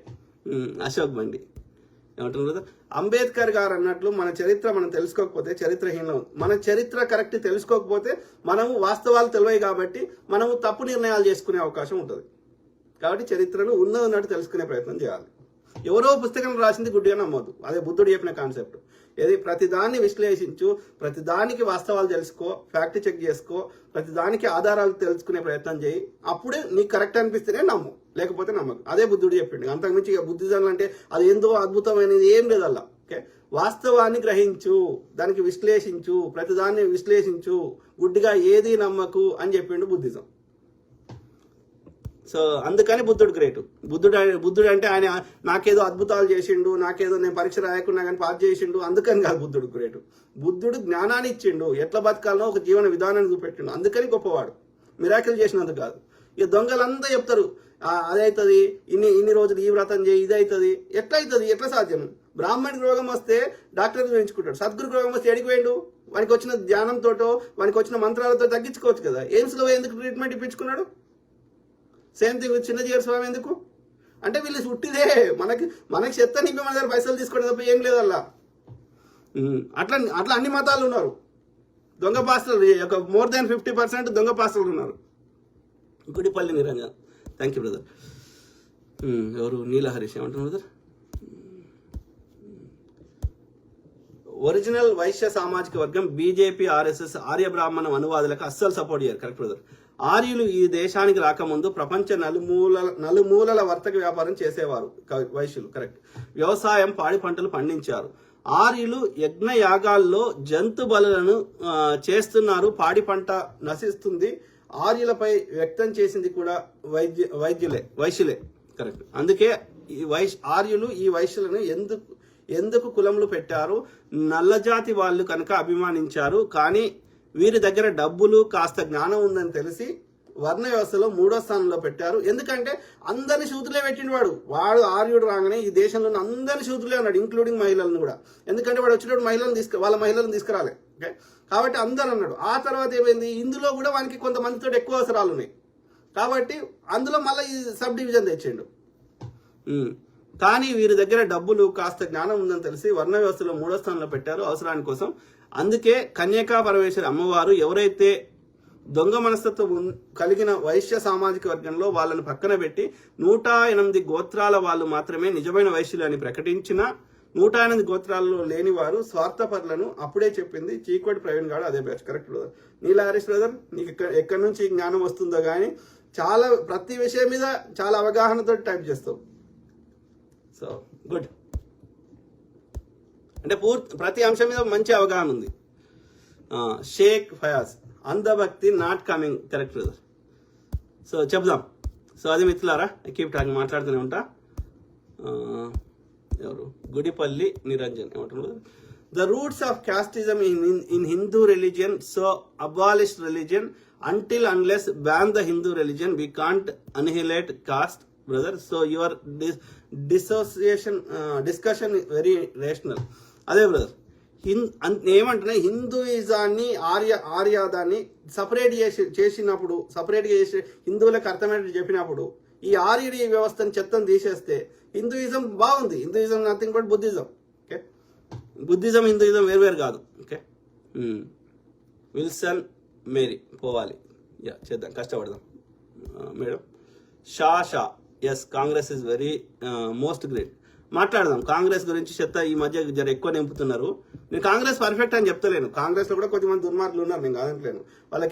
వాళ్ళకి నెత్తి మీద ఏకాన్ని పడితే చెల్లని వాళ్ళు అధికారం రాగానే ఇలా పదవులు వచ్చి కొంచెం డిఫరెంట్గా బిహేవ్ చేస్తున్నారు కొంతమంది ఉన్నారు. ఓకే, వాళ్ళని ఎక్స్పోజ్ చేద్దాం, అందులో ఉన్న చెత్తను కూడా అడిగేద్దాం. కానీ కంపేర్ చేసినప్పుడు మిగతా వాటితో పోలిస్తే కాంగ్రెస్ ఇస్ చాలా బెటర్. దాని సిద్ధాంతం కరెక్ట్ ఉంది కాబట్టి బెటర్ అంటున్నా. అందులో ఉన్న వ్యక్తులు పర్ఫెక్ట్ అంటలే. మహేష్ రాయడ్, ప్రశ్న ఇది కాదు, మన ఇంటి అమ్మాయి పక్క కులపోని ఇష్టపడితే పెళ్లి చేస్తారా అని అడగండి. నీతులు చెబుతారో నేతులు తాగుతారో తెలుస్తుంది. తప్పకుండా బ్రదర్, తప్పకుండా. ఏ కులం వాడైనా సరే ఓకే, ఆ అమ్మాయికి తనకి నిజంగా లాంగ్ టర్మ్ లో అది వాళ్ళిద్దరు రిలేషన్షిప్ కొనసాగుతుంది అనిపిస్తే ఓకే, వాళ్ళిద్దరికి నచ్చితే మనం కాదు కదా కలిసి ఉండేది, వాళ్ళు బతుకున్న రోజులు మనం ఉండం కదా. కాబట్టి తల్లిదండ్రులను రిక్వెస్ట్ చేస్తున్నా, వాళ్ళ బంధం 4 రోజులు కొనసాగుతుంది. ఓకే, వ్యక్తులు ఇద్దరు, అబ్బాయి మంచోడు, అమ్మాయి మంచిది, వాళ్ళిద్దరికి ఒకరి మీద ఒకరికి అన్యోన్యమైన ప్రేమ, నిజమైన ప్రేమ ఉన్నది. ఒక మనస్పర్ధలు వచ్చినా, కొట్లాటలు వచ్చినా వాళ్ళు సాల్వ్ చేసుకుంటారు తప్ప విడిపోరు. వాళ్ళకి నిజంగా ఒకరినొకరు ప్రేమిస్తుండ్రు, వాళ్ళు కలకాలం కలిసి ఉంటారు సంతోషంగా. అంటే ఏ కులపోవడం చూడకండి. సింపుల్. ఎందుకంటే అందరం చచ్చేదే కదరా అయ్యా. వాళ్ళు సంతోషంగా బతికినాక మనకేం సంబంధం? It's their life, give them freedom. తప్పులు చేసారనుకో సర్దిద్దుకుంటారు. మనం కూడా తప్పులు చేస్తే ఇప్పుడు అరేంజ్డ్ మ్యారేజ్ చేస్తారు. వర్కౌట్ కానీ అరేంజ్డ్ మ్యారేజ్ ఎన్ని ఉన్నాయి? గిన్ని ఉన్నాయి, చెత్త ఉన్నాయి. కొందరు విడిపోతున్నారు. మన దేశంలో విడిపోతే తప్పు అన్న భావన ఉంది కాబట్టి అట్లా ఏదో మేనేజ్ చేస్తున్నారు. అట్లా చాలా మంది ఉన్నారు అరేంజ్డ్ మ్యారేజ్లో. కాబట్టి ఏది వర్కౌట్ అవుతుందో ఏది వర్కౌట్ అవుతుందో తెలియదు. కాబట్టి వాళ్ళిద్దరికి నచ్చితే పెళ్లి చేసుకొని తప్పేముంది? నేనేమంటున్నా, వాళ్ళు కావాలని చేస్తలేరు. వాళ్ళకు కూడా తెలియకుండా ఈ బ్రాహ్మణుడు వాళ్ళని కూడా ఆ చెత్త నింపి పెట్టిండు.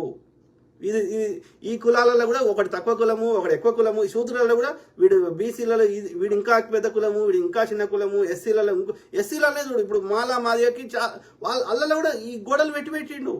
కాబట్టి వాళ్ళకి తెలియకుండానే వాళ్ళకి సబ్ కాన్షియస్ లెవెల్ నింపారు. కాబట్టి వాళ్ళకి కాన్షియస్గా చేస్తలేరు, అది సబ్ కాన్షియస్గా వాళ్ళు ప్రవర్తిస్తున్నారు. కాబట్టి నేనేమంటున్నా, ఇది ఈ బ్రాహ్మణ వ్యవస్థ నుంచి బయటకు రావాలి. కులాలు పోవాలి, ఈ యొక్క డిస్క్రిమినేషన్ పోవాలి, అన్నీ పోవాలి. మనిషికి వాల్యూ, మనిషికి విలువ, వాడి గుణానికి విలువ. వాడి పుట్టినప్పుడు నా కులం ఎక్కడికి రా. ఇప్పుడు నేను ఒక కులంలో పుట్టినా అని అంటున్నాను. నేను పుట్టినాక చిన్నగా ఉన్నప్పుడే తీసుకుపోయి వేరే దగ్గర పెంచారు అనుకో, నా కులం తెలియకుండా నేను ఎట్లా పెరుగుతా? అంటే ప్రకృతి చెయ్యి ఇచ్చినట్టు, కాలు ఇచ్చినట్టు నా ముఖం మీద ఎన్నో కులం కూడా ముద్రించి పంపుతుంది కదా పుట్టంగానే. ఇడ నువ్వు బ్రాహ్మణుడు అని పెట్టి పంపాలి కదా కనిపించినట్టు. పెడతలేదు అంటే అర్థమైంది, మన అందరం ఒకటే. అమ్మ కడుపు దగ్గర వచ్చినాక, ఆ ప్రకృతి మాత నుంచి వచ్చినాక మనం అందరం ఒకటే. తర్వాత ఈ చెత్త మనం నింపుకుంటున్నాం.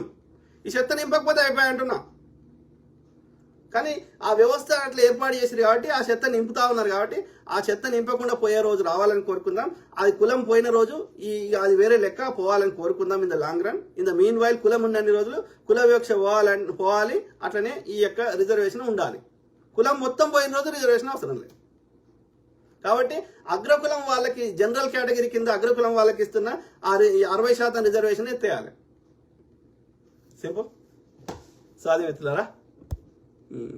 So I keep talking. ఇంకా కొన్ని ఉంటే ఉండొచ్చు కానీ చాలా టైం అవుతుంది. సుధాకర్ కంపటి, జై భీమ్ అన్న. జై భీమ్ బ్రదర్. నీలా హరీష్ ఏమంటున్నా, దేశంలో ఎస్సీలో 30% ఆర్థికంగా బలంగా ఉన్నారు, ఎస్టీలో 20% ఆర్థికంగా బలంగా ఉన్నారు, బీసీలో 40% ఆర్థికంగా బలంగా ఉన్నారు, ఓసీల్లో 30% ఆర్థికంగా బలంగా ఉన్నారు. పెత్తందారులకు, అన్ని వర్గాల్లో ఉన్న పేదలకు జరుగుతున్న యుద్ధం. ఈ విషయం అర్థం చేసుకోలేక మనలో మన వాళ్ళు కొట్టుకుంటున్నారు. Correct brother, agri. సో అంటే ఆ వ్యవస్థలో ఈ యొక్క పోడగొట్టాలి. మనం కులం పోతుందని ఆశపడదాం, కానీ అది అంత ఈజీ కాదు. ఎందుకంటే పొద్దుగా లేచి పెంచి పోస్తుంది. కానీ కనీసం కుల వివక్ష పోవాలన్నా పోరాడదాం, ఆరాటపడదాం. మజీబ్ అబ్దుల్, ఎందుకంటే ఇప్పటికి కూడా చూడండి, నిర్ణయం చేసే పొజిషన్లో కింది స్థాయిలో ఎంతమంది ఉన్నారో చెప్పండి. ఎవడన్నా ఈ యొక్క కొట్లాడితే రిజర్వేషన్ కింద ఎట్లనో వచ్చినవాడు కూడా ఆడ పోతున్నాడు, అసెంబ్లీలో ఇంకో దగ్గర ఉంటున్నాడు, నామకే వస్తు. కానీ వీందేం నడవదాడ, వీడే నిర్ణయం చేసే పొజిషన్లో ఉంటాడు. వాడు చెప్పింది వీడు వినాల్సిందే, వాడు ఇచ్చే చిల్లర కోసం. ఈ వ్యవస్థ వర్కౌట్ కాదు. Okay, thank you brother. Abdul brother ఎవరు? అమరపు మునిరత్నం, అంబేద్కర్ అశోకుడి రాజ్యం రావాలి కోరుకుందాం బ్రదర్. అందరు ఉంటారు, అందరు కలిసి ఉంటారు. కానీ వీళ్ళు ఇవాళ ఎవరైతే ఈ తక్కువ కులం వాళ్ళు అంటారో వీళ్ళు కూడా నిర్ణయం చేసే పొజిషన్లకు రావాలి. అప్పుడు న్యాయం జడ్జిల తీర్పులు కరెక్ట్ వస్తాయి, ఈవీఎంలు చక్కగా పనిచేస్తాయి, ఓకే, అన్ని వ్యవస్థలు సరిగ్గా పనిచేస్తాయి. లేకపోతే ఈ పైనున్నవాడు ఆ పైనున్న వాళ్ళని మళ్ళీ తెచ్చుకొని వీళ్ళ చేల పైసలు రాకుండా చేసి వాడే పైనుండి వాడే దోసుకొని వాడే అధికారుల నుండి దోసుకుంటాడు. మళ్ళీ దాచుకోవడానికి మళ్ళీ అధికారం కావాలి. కాబట్టి వాళ్ళే ఉంటారు ఇక ఎల్లకాలం. ఆ వ్యవస్థ పోవాలంటే మనము ఆర్థికంగా బలపడాలి. ఇది అన్ని ఈవెన్ ఆ పొజిషన్లలో కూడా ఈ రిజర్వేషన్ 100% అమలు చేయాలి. ఇవాళ సెక్రటరీలు అవన్నీ ఉన్నాయి కదా కీలక స్థానాల్లో, వాటికి రిజర్వేషన్ అమలు చేస్తలేరు. అంటే నిర్ణయం చేసే కీలక స్థానాల్లో రిజర్వేషన్ అమలు చేస్తలేరు.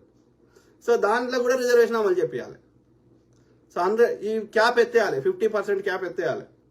లేదు అంటే ఆ 50% ప్లస్ ఈడబ్ల్యూఎస్ 60% ఓన్లీ అగ్రకులాలకే రిజర్వేషన్ పోతుంది. ఆ జనరల్ అంటారు కానీ వాళ్ళ జనరల్లో మనం రానియరు. అర్థమైందా? సో అది మిత్రులారా. సాయి తేజచారి, మన దేశంలో ఇన్ని కులాలు ఉన్నప్పుడు ఎలా పోతాయన్న పోతలేవు కదా. అందుకే పోవాలని అంబేద్కర్ గారు శతవిధాలు ప్రయత్నం చేశారు. అనిహిలేషన్ క్యాస్ట్ అనే బుక్ రాశారు, కానీ పోతలేదు. 70 సంవత్సరాలు పోదు ఈ బ్రాహ్మణుడు పెట్టిన వ్యవస్థ నుంచి పోదు. గుళ్ళ కొంగని ఏమడుగుతాడు, నీ గోత్రం ఏందయ్యా అంటాడు.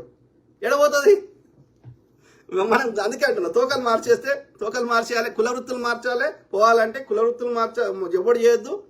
తర్వాత ఈ తోకలు మార్చుకోవాలి. వానికి పిచ్చిలేవాలి బ్రాహ్మణ్కి. మనం వాని గోత్రమే వానికి చెప్పాలి. నీ గోత్రం ఏంద్రా అంటే వాని గోత్రం చెప్పాలి. ఆ బాపనం ఏముంటుంది, చక్కగా అవుతున్నాడు. ఇంకా 100 సంవత్సరాలు పట్టవచ్చు, ఇంకా 2 తరాలు పడుతుంది. ఓసీ బీసీలు అదే బ్రదర్. మనం పోవాలంటే వానికి మనం బీసీ అని తెలియకపోతే అయిపోయాయి కదా, మనం ఎస్సీ అని తెలియకపోతే అయిపోయాయి కదా. ఇప్పుడు రజనీకాంత్ నా పేరు, రాజ్ బోడా అన్న, రాజ్ బోడా రెడ్డి అని పెట్టుకున్నా అనుకో, లేకపోతే రాజ్ బోడా శర్మ అని పెట్టుకున్నా అనుకో, గోత్రం అడిగితే ఏదో బ్రాహ్మణ్తో రెడ్డితో చెప్పినా అనుకో, ఇట్లా వానికి ఎట్లా తెలుస్తుంది నేను ఈ వేరే కులమని కదా. చేయొచ్చు. మనం కరెక్ట్గా ఒక కొంచెం స్మార్ట్ ఉంటుంది, అది చేయొచ్చు. చరణ్ తేజ TJVP 100% పోవాలన్నా. Thank you brother. చేద్దాం, కష్టపడదాం. ఎవరు క్షమాపణ కోరమని కూడా అడిగారు కదిరికృష్ణ గారిని. క్షమాపణ కూడా చెప్పారు. ఎందుకు చెప్పాలి? వెంకటేష్ అంబేద్కర్ బ్రదర్ ఎందుకు చెప్పాలి అంటే ఇది దౌర్జన్యం కదా. మనం ఏం తప్పు చెప్తలేం కదా, వాడు చెప్పిన చెత్తని అర్థమయ్యేటట్టు చెప్తున్నాం కదా. వాడు మనకు ఎవ్వరికి అర్థం కావద్దని సంస్కృతంలో చెప్తున్నాడు కదా. సంస్కృతంలో చెప్పే బదులు తెలుగు చెప్పమని అది వివరించి చెప్తున్నాం. తప్పేముంది? ఎవ్వరికి క్షమాపణ చెప్పాల్సిన అవసరం లేదు. తన ఆత్మరక్షణ కోసం అవసరమైతే 4 బాక్సర్లను పెట్టుకోవాలి కానీ, లేకపోతే తన ఫాలోవర్స్ని రక్షణ పెట్టుకోవాలి కానీ ఎవ్వరికి సారీ చెప్పాల్సిన అవసరం లేదు. మనం ఎందుకు తప్పు చేయనప్పుడు ఎందుకు చెప్తావు? మనం క్షమాపణ చెప్తున్నా అంటే వాడి చెత్తని మనం అంగీకరిస్తున్నట్లు లెక్క. ఆ చెత్తని మనం తీసుకోవడానికి వర్ణ వ్యవస్థని మనం అంగీకరిస్తున్నట్లు లెక్క. సో అది మిత్రులారా, ఐ కీప్ టాకింగ్, మాట్లాడుతూనే ఉంటా. ప్రతి అంశం మీద అవగాహన చేస్తా, అట్లనే మీ తరఫున వాయిస్ ఇస్తా. I give voice for voiceless. Okay, అందరూ బాగుండాలి, అందులో మనం ఉండాలి. Okay, God bless all, take care and have a good night. Bye.